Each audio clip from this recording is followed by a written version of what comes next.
Bienvenue dans notre info-été. Nous allons continuer la poursuite du paranormal que nous avons débuté lundi.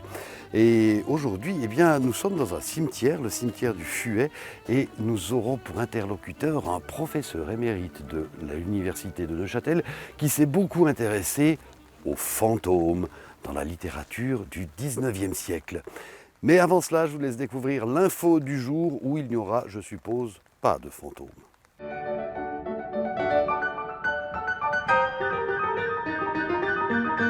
Et nous voici à nouveau dans le joli petit cimetière du Fuet pour parler de phénomènes paranormaux. Et aujourd'hui, nous allons parler en particulier des fantômes. Et pour parler des fantômes, je suis avec Daniel Sansu, qui est un grand expert des fantômes littéraires plutôt, mais vous avez beaucoup étudié les figures de fantômes dans la littérature du 19e siècle. Alors ici, on s'est donné rendez-vous dans un cimetière. Est-ce que c'est un bon endroit pour voir des fantômes ? A priori, pas tellement, parce que le fantôme, qu'est-ce que c'est ? C'est un mort qui revient le plus souvent parce qu'il n'a pas reçu de sépulture. Donc il vient réclamer une tombe, une inhumation, des rituels, et donc dans un cimetière, tout devrait baigner, comme on dit familièrement, et donc on ne devrait pas avoir affaire à des fantômes. Cela dit, des fantômes reviennent les morts reviennent pour d'autres raisons. Peut-être qu'ils ne sont pas contents avec la place qu'ils ont dans le cimetière. Ils reviennent parce que quelque chose n'a pas été réglé dans leur existence. Ils ont une vengeance à accomplir, les revenge ghosts de la littérature shakespearienne. Il y a une définition que j'aime bien de Salman Rushdie qui résume le fantôme en disant « What is a ghost? Unfinished business ». Qu'est-ce qu'un fantôme ? Du boulot pas terminé. Donc il y a des tas de raisons pour lesquelles les fantômes peuvent revenir, mais pas particulièrement dans un cimetière. Alors ici on a l'exemple type d'un cimetière qui est complètement en dehors du village, et c'est une mode qui a commencé justement au 19e siècle. Avant, les gens étaient plutôt dans des fosses communes, les tombes importantes étaient autour de l'église, et puis pour des raisons notamment d'hygiène aussi, on a commencé à faire des cimetières à l'extérieur et à faire des tombes individuelle. Alors qu'est-ce que ça dit de notre rapport à la mort qui a changé là au 19e siècle ?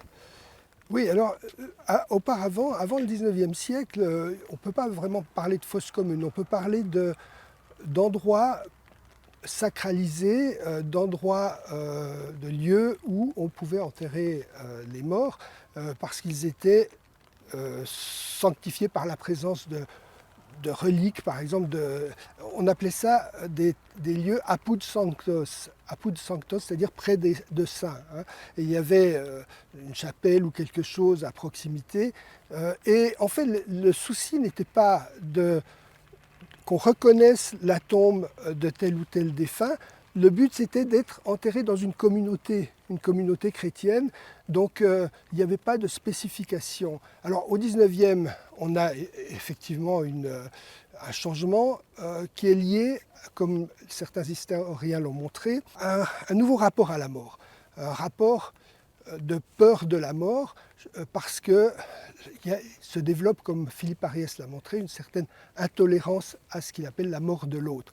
La mort fait peur, on veut garder des liens avec les morts et se développe tout un culte des morts qui va donner justement ce développement de l'art funéraire, des tombes et de la visite au cimetière, de rituels de proximité avec les morts. On rétablit un lien parce que, dans le fond, on a de la peine à supporter la mort de l'autre, alors que jusqu'alors, la mort était bien mieux intégrée dans la collectivité. À l'âge classique, il y avait quand même toutes sortes de rituels organisés par l'Église qui avaient beaucoup plus de pouvoir.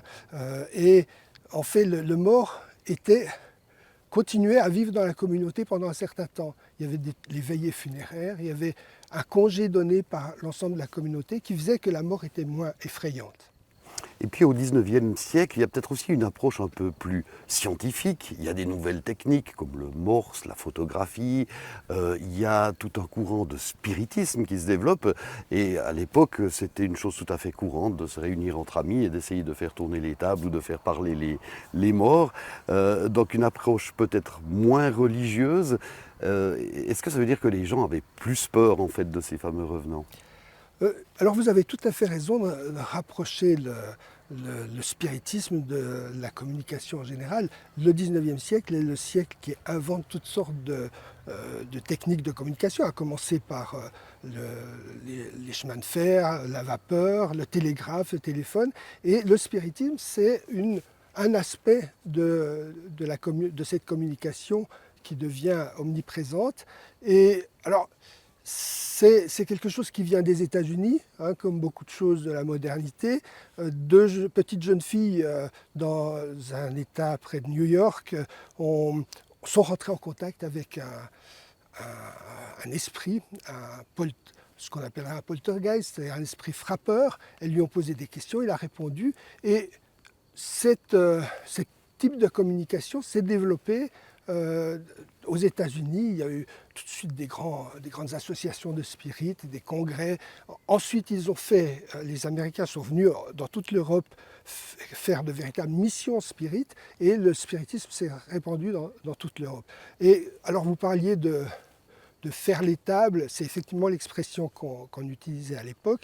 C'était presque parfois un jeu de société, mais quand même, il y avait des enjeux importants. Il y avait une volonté de communiquer avec les défunts, et surtout qu'il y a certains moments où c'était primordial. On retrouvera ça au XXe siècle, pendant la guerre de 14-18. Beaucoup de gens ont disparu, sont morts et ont disparu, et leurs familles cherchaient à rentrer en contact avec eux. Et d'ailleurs, si on fait un saut dans le temps, on a un exemple très proche de nous, la période du Covid, où beaucoup de gens sont morts sans leurs proches, où les proches n'ont même pas pu voir le corps, parfois même pas assister à l'enterrement. Alors ça, c'est des fantômes frais. Est-ce que c'est un phénomène naturel de sentir la présence des morts quand ils viennent de mourir?